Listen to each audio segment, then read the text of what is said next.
Welcome to the debut of the HBCUHeritageHome.com Black Genealogy Books interactive online archive, the place for all things about Black genealogy books, that we may continue to rise up rooted for generations to come.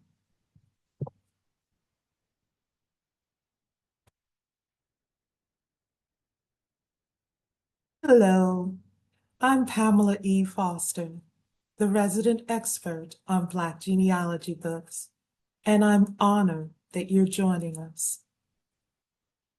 To advance the movement of African Americans empowering ourselves by defining ourselves for ourselves, the HBCUHeritageHome.com digitally archives and provides research, conversation, and other activities surrounding hundreds of Black family heritage books.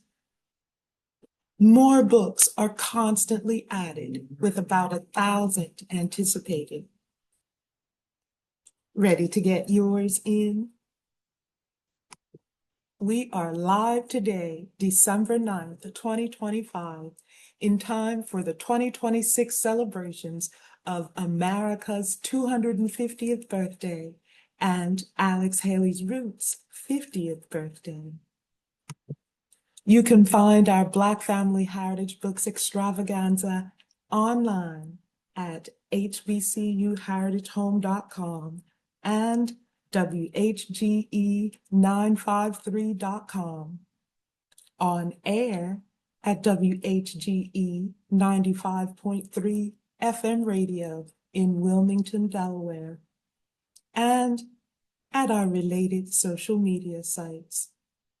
Hashtag Black Genealogy Books.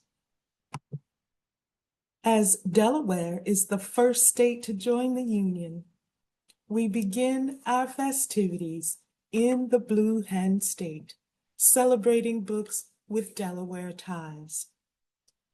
Here are some of the Delaware books. We've got the legendary Delaware Truets, 1760 to 1980. The Ties That Bind by a Delaware writer. The Making of a Black Bishop, about the Episcopal Right Reverend Quentin E. Primo Jr. of Wilmington.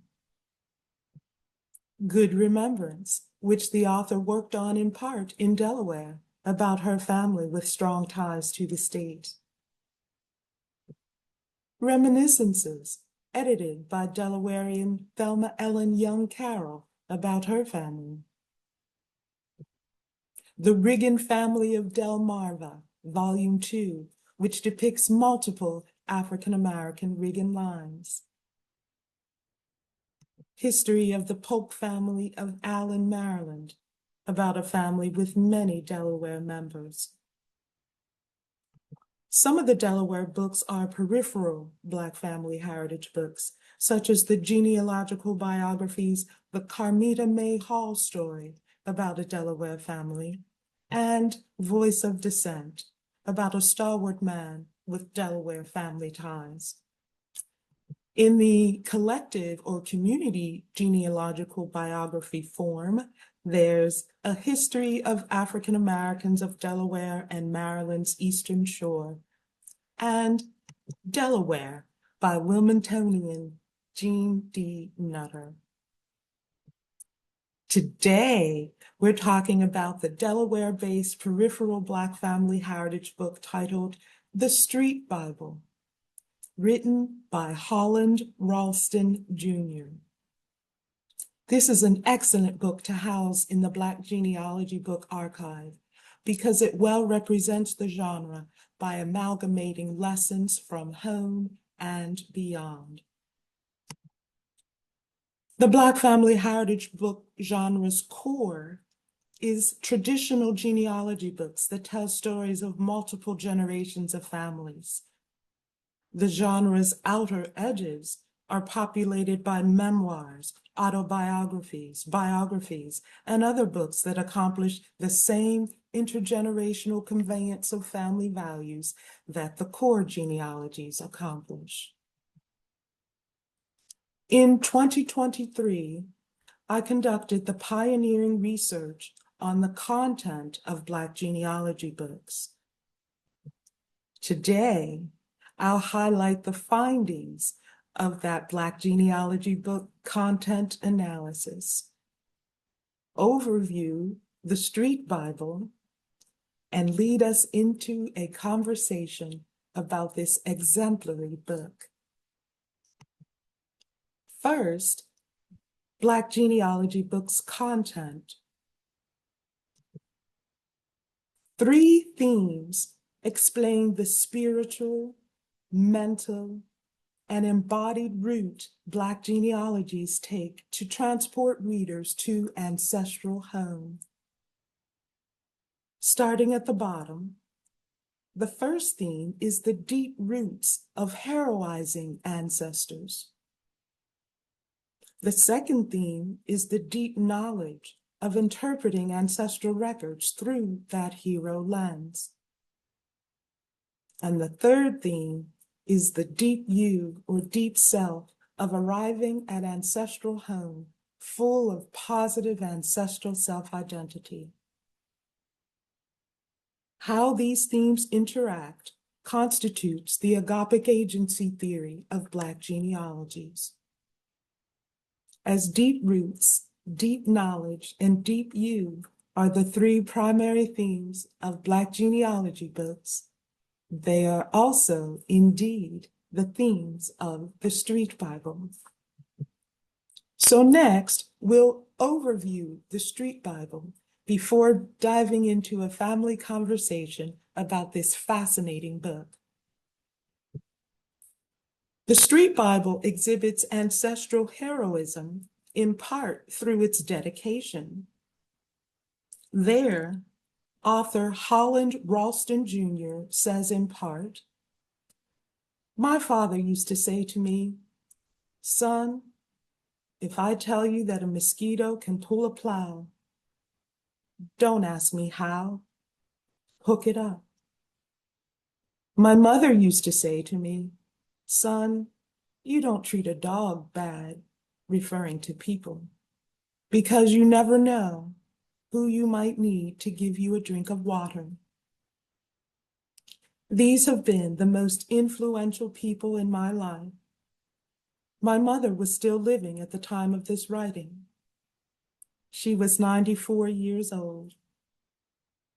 Sad to say, by the time of this entry, my mother had passed away on February 17th, 2021. God bless her soul.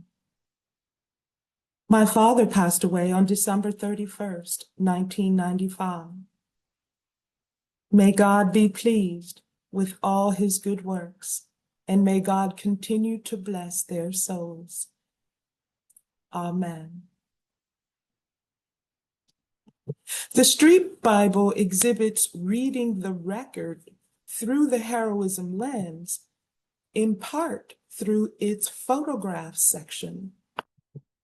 Ralston visually interprets the lives of ancestors and of other family members and family friends and himself in an 11-page section of 46 photographs at the back of the book. These documents are monuments to the family's interactions, who they are to each other, where they are, why,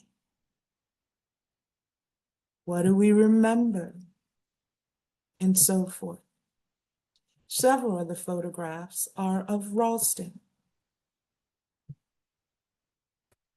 The Street Bible exhibits positive ancestral self-identity through the author's reflection on self as both shaped by and beautifully connected to what has preceded in his cultural world. One reflection says, "We know so little about life in comparison to all that there is to know about life and death. So much so that we almost have no knowledge.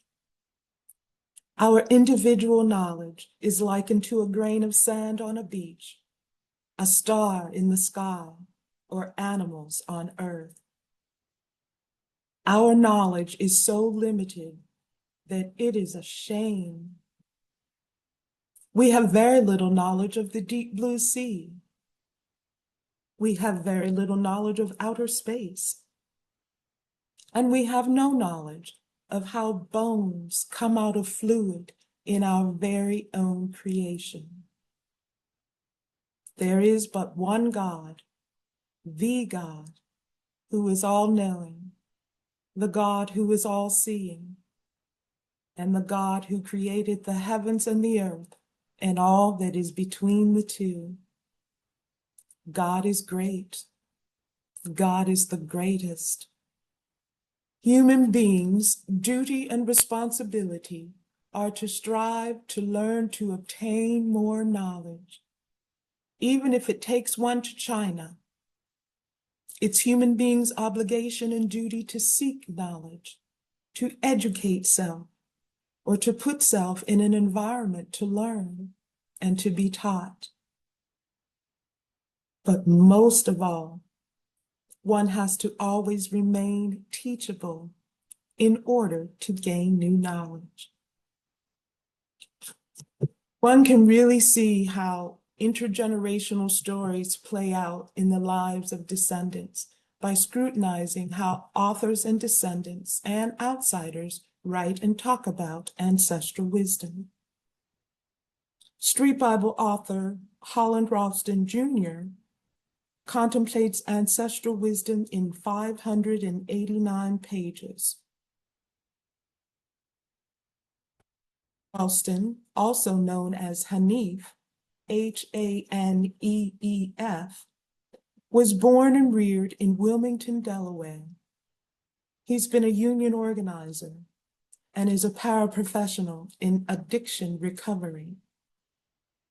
He owns the restaurant where his father operated a bar and lives in his boyhood home in the Dunleaf neighborhood. His life has been inspired by the gems of wisdom he grew up hearing and those he learned later on. Many of his great sayings can be paired with his mother's recipes, like "What's done in the dark will come to light" reflects her potato salad full of secret ingredients. And "You have to learn how to be effective." That reflects her chili with substance, frivolity, and heat combined. Ralston says of his parents that, "I can stand before God and say proudly that they never let me down and always, always picked me up." He says the words of wisdom from his home and community are priceless utterances, works of art that he set to print to benefit both his family and the rest of us. So now we delve into a stimulating conversation about the Street Bible, led by its author, Holland Ralston Jr. Mr. Ralston is joined by members of his family for a conversation that serves as a model for family discussions surrounding Black genealogies. These conversations are so crucial for the optimal positive identity power of our extended family stories. Mr. Ralston, take it away, please, sir. Good evening to all. My name is Holland Ralston Jr., better known as Hanif. I'm here with my family and friends, and we're going to have an event dealing with genealogy, basically discussing family history. But first, we would like to offer a prayer and ask for God's protection. In the name of God, most gracious, most merciful, praise be to God, the cherisher and sustainer of all the worlds, most gracious, most merciful, master of the day of judgment. Thee do we worship, and thine aid we seek. Show us the straight way, the way of those on whom thou hast bestowed thy favors, those whose portion is not wrath, and who go not astray. Amen, amen, and amen again. Well, that's the first one that I was going to do was the quotes. The page one. I knew a man. He took a shortcut. He got there 2 days early, but he got eaten up by the wolves.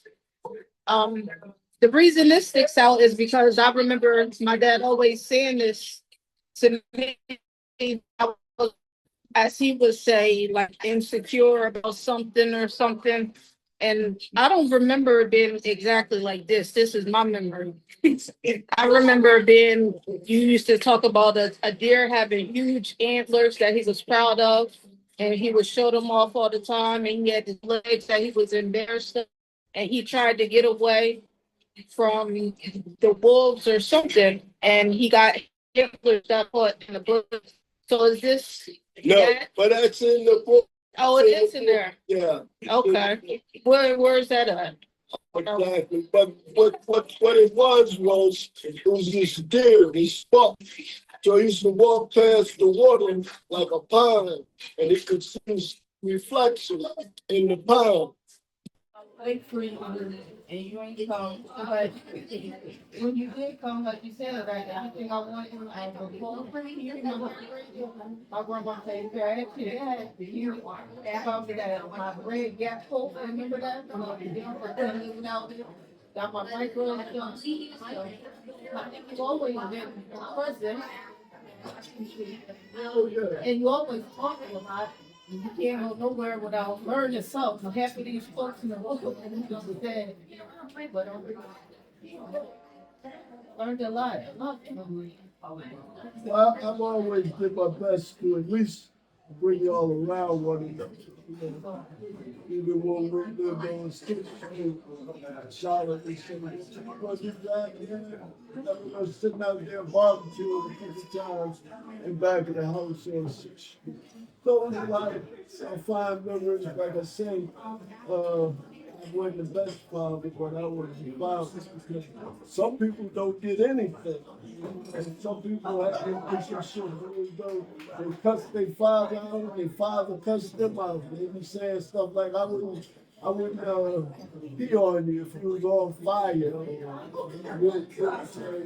But I care about you, you can stick in an axe behind. You know, all kind of stuff people say, but I never really understood that type of relationship. And one of the other things that I'm proud of as a father is that when I got my hands on some money, first thing I say, well, my daughters, they need houses. They need houses, so I'm going to see what I can do to put them in a position so at least they'll have housing. So Xavier, I called her, I guess, and asked her, what would it take for you to get your credit and stuff in order so you can purchase a home? She didn't need that much, but I need to do this, and this. I said, okay, well, take care of that. I got it. And with Jazz, it was kind of the same thing. You need to get your home. I don't think she had messed up credit. She just needed the cash. Then she kind of went south a couple of times and kind of realized.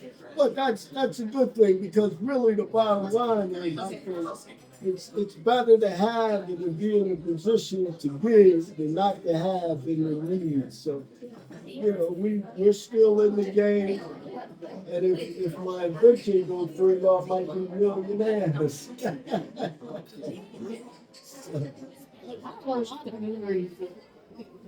A funny memory, I remember when we was walking over East Side, and I was on your back, and remember we stand up.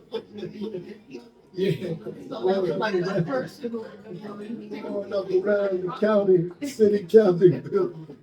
Yeah, I remember that. But one memory I have from Jackson, and first I'd like to say this.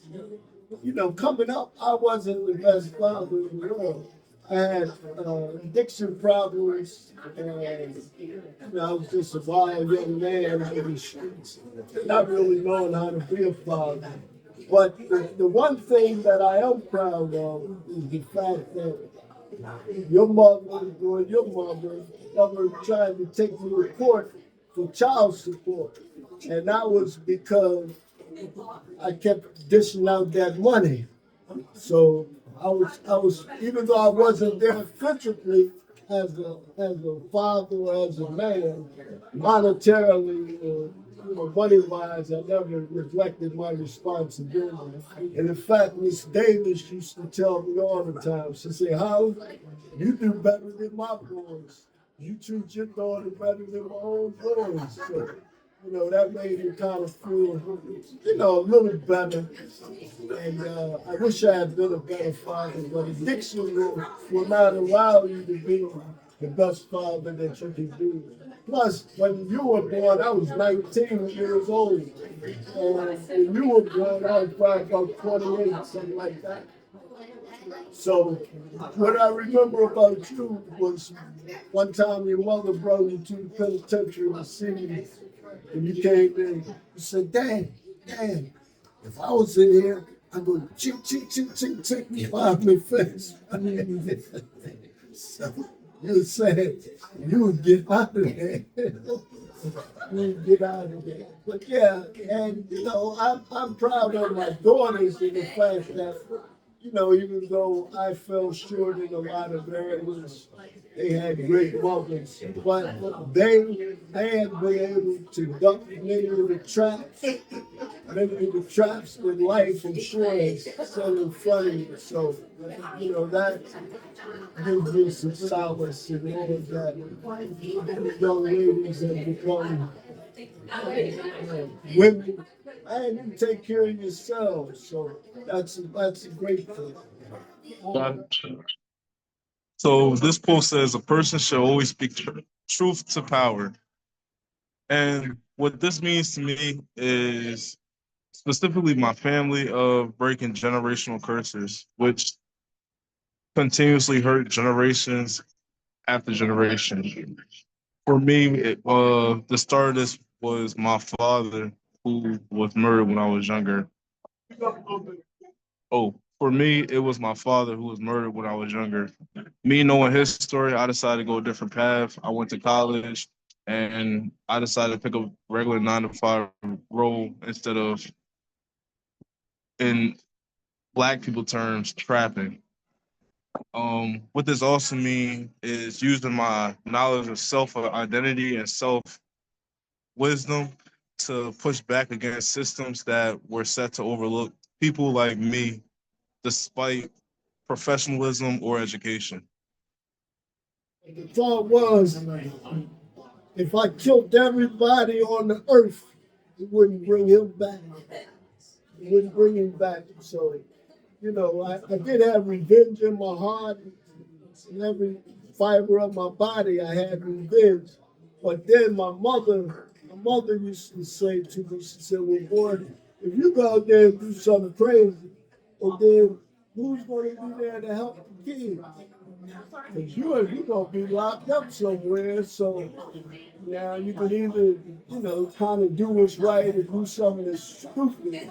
And I kind of decided that it would probably be best for me to do the best that I could by his kids and be some support rather than going off like a bomb and trying to murder somebody and then, them not having any support. So it was a real trying time. Now go ahead. It was a great deal of time with Bryce because his father being murdered. So I kind of not stepped in, but did my best to fill the void, which, I couldn't really do as a father because I'm a grandfather.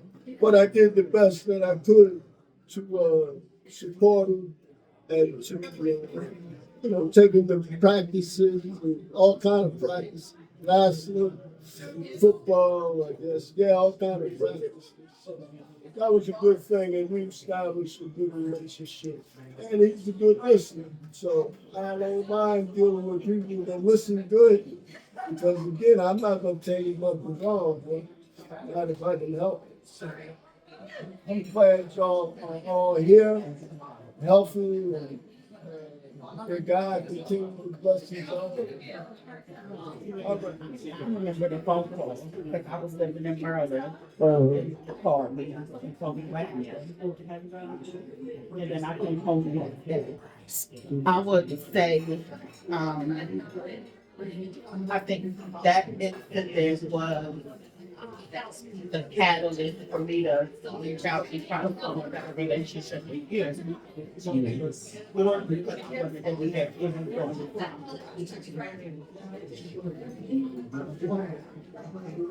About you guys, man. I remember it's like it was yesterday. I think I was maybe 20 years, 20 years ago. And I was in the surgery at the time, and I was coming home, but saying, what hospital is he in? What hospital is he in? And I think he was in the hospital, and that he was passed away. And I think I remember seeing him in the girl that exploded. The girl was actually in my front. And it was free. It was just unreal to me because even though he didn't go to college or anything, probably one of the smartest guys that you ever meet. Like where he started from, because he lived together at my grandma's house on Happy Street. He he had his troubles, addiction, different stuff. But when he came out of that, he was like a brand new man. Like I seen him asking me for 50 cents. Yeah, let me get 50 cents, the local store to just being a man. So it's like a transformation where you would have to be smart to go from the bottom to the top. Maybe he did it in the wrong way, but it wasn't nothing. Just young about him. Like he was one of the smartest guys I've ever seen. And I remember just growing up with him, teaching me things and telling me things. So he was very intelligent about education, just like street smarts. He could tell you anything. He was a great guy, a great man.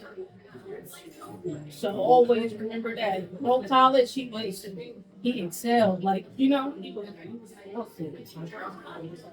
Go ahead. My quote is on page 476. You know,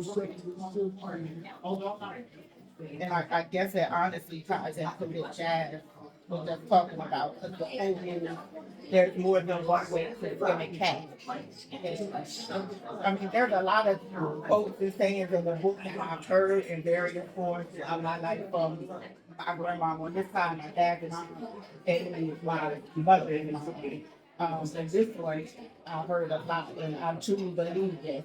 And for me, it just means that um, there's more than one road that you can take to get to your end goal. And even if the road you start out on hit a roadblock, all you have to do is sit there, take another road, set another plan, and eventually, keep persevering and keep trying to get to where you want to be. I have a way of redirect the answer. and the meaning, like you said, a lot of the sayings we've heard from different people at different times, but the meanings to all of these sayings, quotes, and toasts are original. So the meaning that I attach to there's more than one way to skin a cat is the meaning. This analogy is reinforcing the idea that there's more than one way to do anything, and that there are always options in this life. There's more than one road in a road, and there are many roads into any city. Take, for example, the tools in any toolbox. Many tools can be used in place of one another. Sometimes you might use a wrench, and sometimes you might use pliers. There are times when you need an electric saw. There are times that you might need a hand saw. Different situations and different circumstances require different tools to get the job done correctly. Yes, 2 plus 2 equals 4. 3 plus 1 equals 4. 5 minus 1 equals 4. And 7 minus 3 equals 4. So there are many ways to reach the same desired result. There is more than one way to catch a mouse. You might use a mouse trap to catch one. You might use a steel mouse trap. You might use a glue trap. You might use poison, or you might use a cat to catch a mouse. The main point is that you are effective and successful in getting rid of the mice. The mice. So again, yeah, there's more than one way to skin a cat. Right. Someone who lies about the little things will lie about big things too. That's aphorism. Another aphorism would be, excuse me, if you lie about small things, you will lie about big things. So a lie is a lie is a lie. And anybody that knows me, in most of my dealings with my family, I'm basically a man of my word most of the time. If I say I'm gonna do something, and then that's what I usually do. It's always exceptions to the rule, and that's my thought, always been my thought. To my mother used to, that's how I was raised with her. They used to tell me all the time, if you lie, you steal. And my father used to say, boy, you tell a lie quicker than a cat in niggas' ass. Because you're young and I guess fearful. You lie because you say, well, I don't want to cause nobody no problem. I want to keep the peace. But like I say, the truth hurts, but never hold your tongue about telling the truth. Even though there's situations and circumstances that might alter the facts, 99% of the time, err on the side of telling the truth. You don't have to duck, you don't have to hide, you have to think about the lie you've been told, because that's what I used to do as a kid. I'd lie, then I'd forget the lie and told. And my pop was good at it. He might say, come to me and say, whatever. Say, did you go out to look for the job? I said, yeah, I went out. I was up early this morning, and I went here and I went there, and the people told me this and people told me that. I'm going, I think I got it cooked. Then he come back an hour or two later. I said, what time did you get up this morning? Oh, I ain't get up till about 10 o'clock. I forgot you lied that quick. He said, well, I knew you was lying. So, be truthful. Yes. Let's go with another. Here is another quote. I think it's 528. And it's quote 582. And it says, you got it hard, just like a one-legged person in an ass-kicking contest. So you got it rough when and two, now your grandfather, my mother's father, his name is William Ferdinand Bond, and he only had one man, but he raised 6 daughters with the help of his sisters, one named Aunt Sissy, the other one named Aunt Caroline. So they helped him raise my mother and all of her sisters. And I was in a sawmill accident. He worked in a sawmill back then. They called it pump mill, something like that. There was some kind of way he got his brain cut off in the mill. But he never returned it. And what I can say to this, and I done told you before, when your mother passed, the mother said, she called me I did take my babies. She said, well, what about your mother? I said, no, I want you to take them. And I knew the kind of life I was living. There was only one of me. So I always thought that you being raised with your grandmother and all your aunts and uncles would make a bigger family and that type of thing. But my mother said, well, boy, you get them, and your babies, you get them, I'll help you. And I told her, I said, if it was 2 boys, I would have took them. but I didn't feel comfortable trying to raise a daughter. I didn't feel comfortable. So many things could go left and all of that. So, in my heart, that's something I have to live with for the rest of my life because the mother specifically asked me to take her. And, sometimes I feel like I wasn't big enough in my mind or in my heart to actually do what was requested of me. And I asked for forgiveness for it a lot of times, but you always think you made the right decision. So there's something got to live with. That's how life is. You got to pay for your mistakes, whatever they are. Times when I used to be down at my takeout and business was slow, I would sit down and write in my journal and my manuscript, just thinking inch by inch, anything's a sense. So again, it took me 2 years to write the whole manuscript. Then it took me for this lady, Miss Light, about 3 years to edit the book. So we went through it with a magnifying glass, back and forth. We actually read the book about 13 times, cover to cover, in our editing process. And I used to tell you all the time, I'm writing the book. I'm going to have it published soon. And praise God, I was able to actually carry that out. So the book has 70-year copyrights. So when I'm gone, the copyright for the book will still be in the family. So what we have to do is get together and draw the deal so that I make everything crystal clear. My thought really are to put everything in a trust. I'm not that knowledgeable about a trust exactly, but I'm going to investigate it.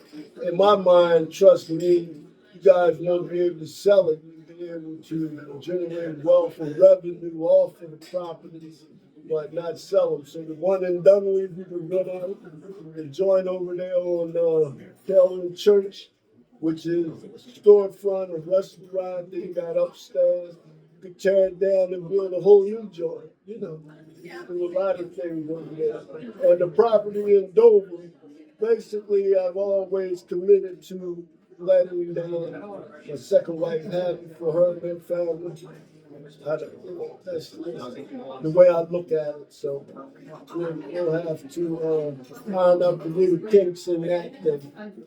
That was a great example of some of the conversations we have around our Black family heritage books.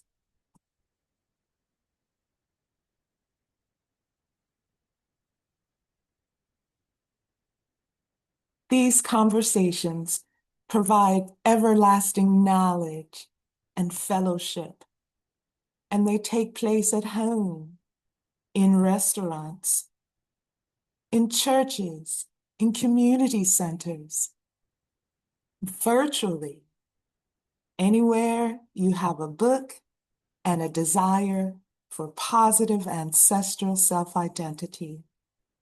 I give a special shout out and thank you to Valisha Lowe, my prayer warrior and partner, who so graciously facilitated this conversation.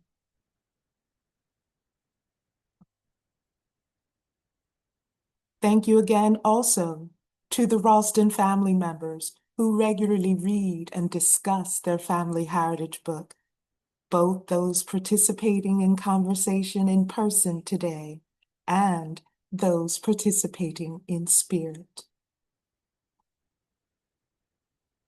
Another way Black family heritage books serve our communities is through events where youth can read and act out passages. One such event took place in February 2025. It was the Youth Summit at Central Baptist Church in Wilmington, Delaware. Let's listen in to a bit of that program.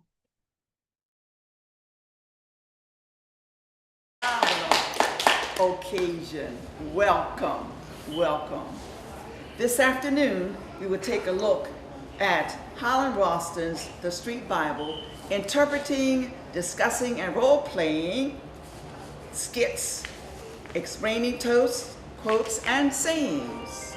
Prizes and awards will be distributed to all of our participants. Are you ready for a phenomenal afternoon with our youth? Yes. Are you ready? Yes. All right, let's get started. Here is our author, Holland Ralston Jr. All right. Again, my name is Holland Ralston Jr.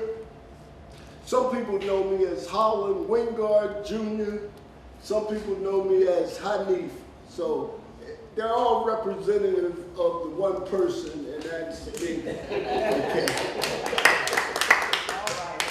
But our main idea in putting this book review and book exploration together was to encourage the youth, you guys, to have confidence in yourself and in your abilities, to use your God-given ingenuity and creativity that God gave you. And He gave it to you specifically so that you might use it. So we're here to kind of encourage that. We want to improve your reading skills. We want to improve your skills for working with one another, working within a group.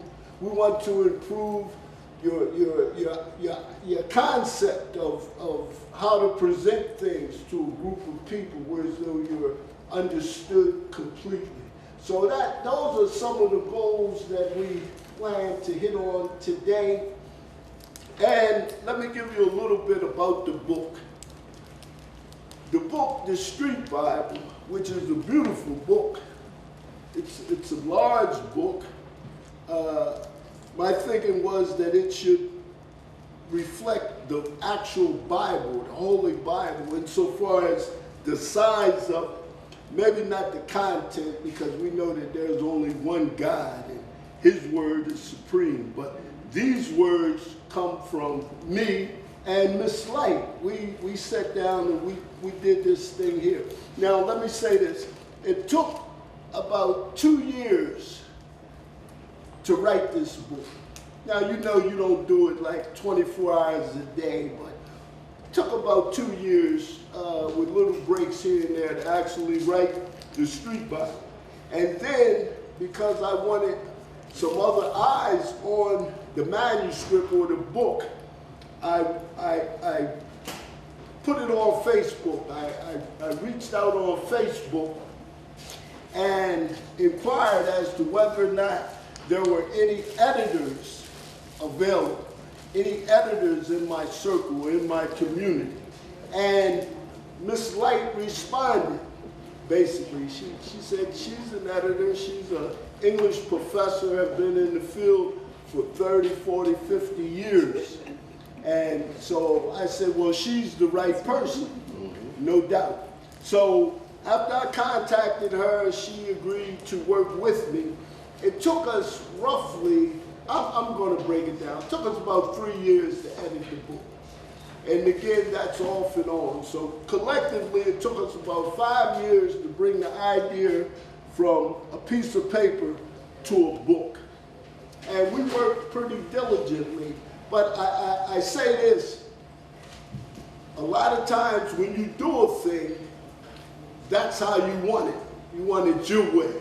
You know, you heard the old saying, my way or the highway. Mm-hmm. So I put all of that concept aside because I wanted the different eyes. And if I wanted the different eyes, there was no sense in me bringing her into the project and then hemming and hawing about the changes she wanted to make.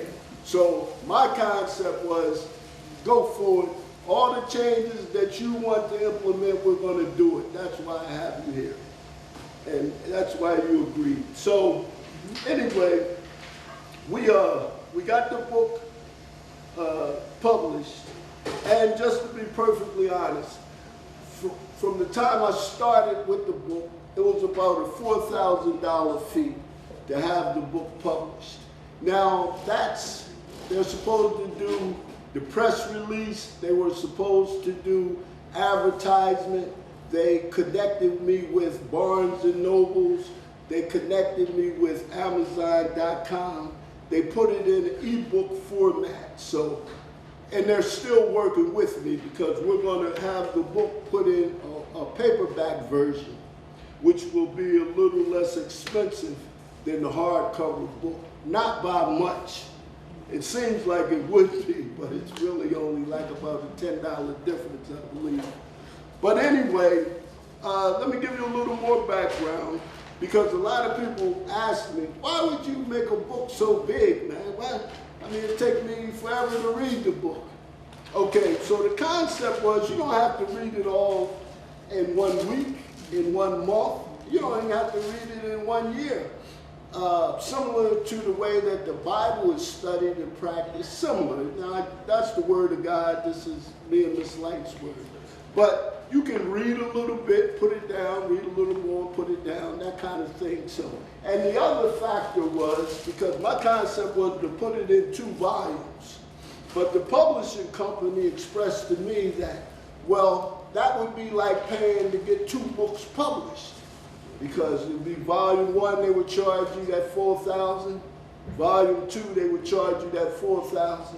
So they suggested that do it all in one time if you want to come back, and do it a little different later, and then that would be on you. But their suggestion was to do it all at one time. So that's, I would be remiss if I didn't say this. What encouraged me, or what inspired me to write a book? Okay, the first inspiration came from my mother, God bless her soul, Miss Lucille Rose. Because her idea was this. She said it more than one time. She said, son, because I don't want to take too much time. But anyway, my mother said, basically, she said, son, with all the stuff and drama you done been through in your life, because I was a little delinquent-minded child, she said, you should write a book. So that was the first inspiration, and I really did start, but it would have been an autobiography. So I started that manuscript years ago, and I stopped. I never really completed it. So my idea with this book called The Street Bible by Holland Rawson Jr. was, in a lot of trying situations in my life, I was always around people that would use inspirational sayings or quotes or toasts. And I was thinking about it the other night. I said, well, it's evident you have a memory for those types of things, because I think some people have memories for numbers. Some people might have memory for stories and other things, many other things. We use our memory in the form or fashion that we desire. But I think one of my strong suits in this area was to memorize a lot of those sayings and quotes that I was exposed to. And throughout my life, they've been very, very, very instrumental. Just off the top, I'm going to recite a couple, and then I'm going to turn it over to Miss Light. But my father used to always tell me, he said, boy, if I tell you that a mosquito can pull a plow, don't ask me how, hook him up. So he was basically saying, I'm your father, I love you more than anything in the world, and if I tell you something, believe it. I'm not going to tell you nothing wrong. So what I tell you, believe it. And throughout my life, I've always believed in my father. I believed in his messages to me. He was a great man and gave me some wisdom, you know, even though I don't use it a lot of the times. Okay. So, and then just to mention my mother used to say, son, you don't treat a dog bad because you never know who you might need to give you a drink of water. See, so as we get older, we get weaker in some ways, and you just never know who you're going to need on this earth, who God's going to put in your life to do those little things to you, because you're big and strong and young now, you know, so you can get up and run, get a glass of water and drink it up. But as you get older, and if you live long enough, you'll need somebody to pass you that glass of water. So You just have to be mindful of treating people good. You heard the saying, treat people like you would want to be treated. Mm-hmm. So I'm going to leave it there. I could talk and talk, I guess, for another hour, but we don't have that time because we want you guys to bring out your ingenuity, creativity, put these skits together, and go for what you know. Be full of zeal, enthusiasm, confidence, and just do it. Don't worry about, I'm going to say it like this because you have to be mindful of what people think about you. But in this particular environment, in this particular setting, don't worry about the onlookers. Do what your heart inspires you to do. Do what your mind inspires you to do. And just be yourself, enjoy yourself, have some fun, and make it a great experience. So that's pretty much it.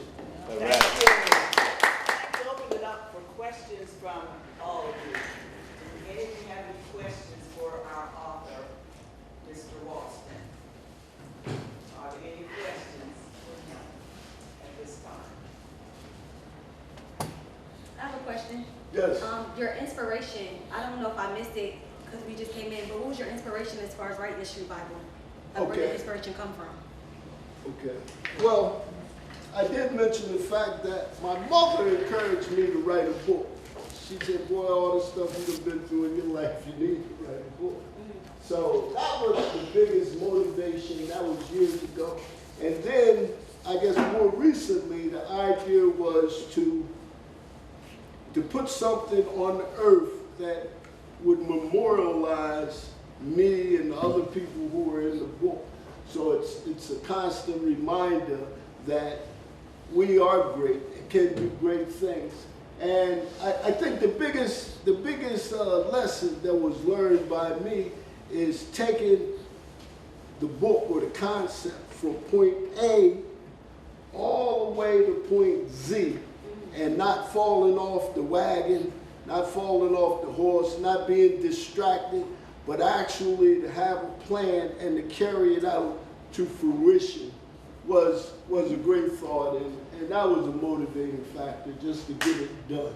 Yeah. To get it done. That's wonderful. How long did it take for you to write it until it was published? Like, how long did you spend writing it? Okay, it took about 2 years to write the book, 2 years for me to write it, and Miss Light, who was my chief editor, it took me and her about 3 years, you know, roughly. We wasn't on it every day because we had to coordinate our schedules and stuff like that, but 3 years to edit it. But I would be remiss if I didn't say this too, because she deserves a lot of credit. When I wrote the book, my concept was the Street Bible, a book of quotes, sayings, and toasts. Miss Light, because of her experience, knew that we needed to have the sources of some of those quotes, sayings, and toasts. So she did a great deal of that work, finding out who had said that toast before, where the toast originated, and some other information. But she definitely put that description on there that was not even in my wheelhouse. I wasn't even able to think of that because I've never experienced that. So that's why she was so instrumental and made the book better. And that's what she used to always say to me, say, I need for Holland. What I do is just to make the book better, not trying to take away from it, you know, just to make it better. So that's what she did. Amen. Amen. Amen.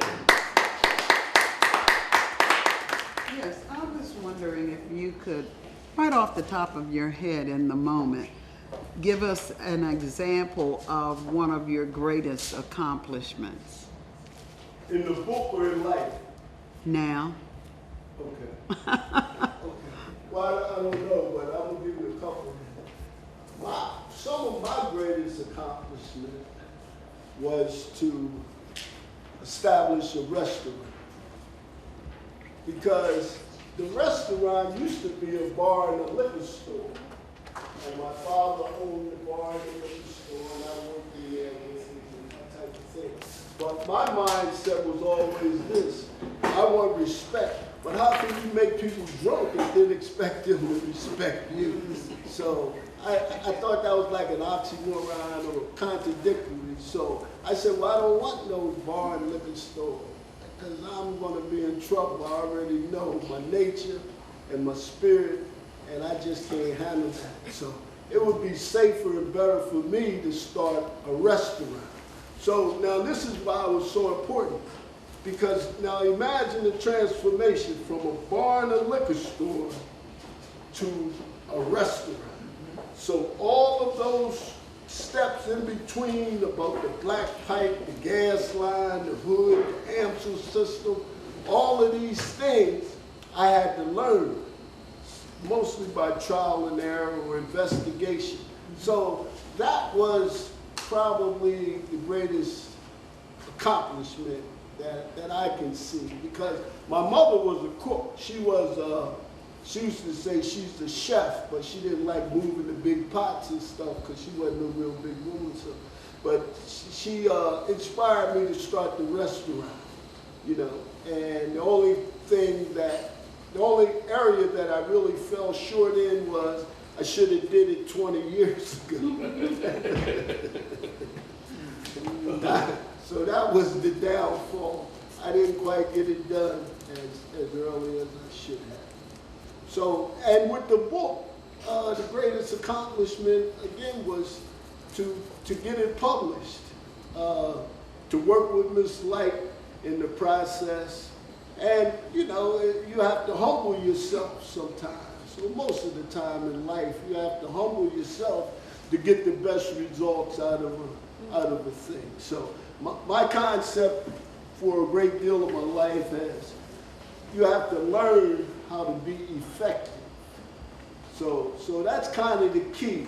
You know, some people can do things fast, some people are slower, some people have speed, some people have accuracy. You have to know yourself, pace yourself, and be effective in getting your work done, whatever it is. That's your responsibility. So those are a couple of accomplishments. I guess I could mention being a good son to my mother and father. I think that's a great accomplishment. Yes, it is. Being a good friend, you know, that's a great accomplishment. And just doing the best that I can do. So I'll leave it there. That's a good place to end our discussion for today. Thank you for joining the debut Black Genealogy Book Conversation at hbcuheritagehome.com. I'm Pamela E. Foster, signing off and inviting you and your family to head over to hbcuheritagehome.com and our social media sites so you can hear the Youth Summit participants acting out family heritage book passages, and so you can engage in so much more. In fact, there you can engage in all things about Black genealogy books for generations to come.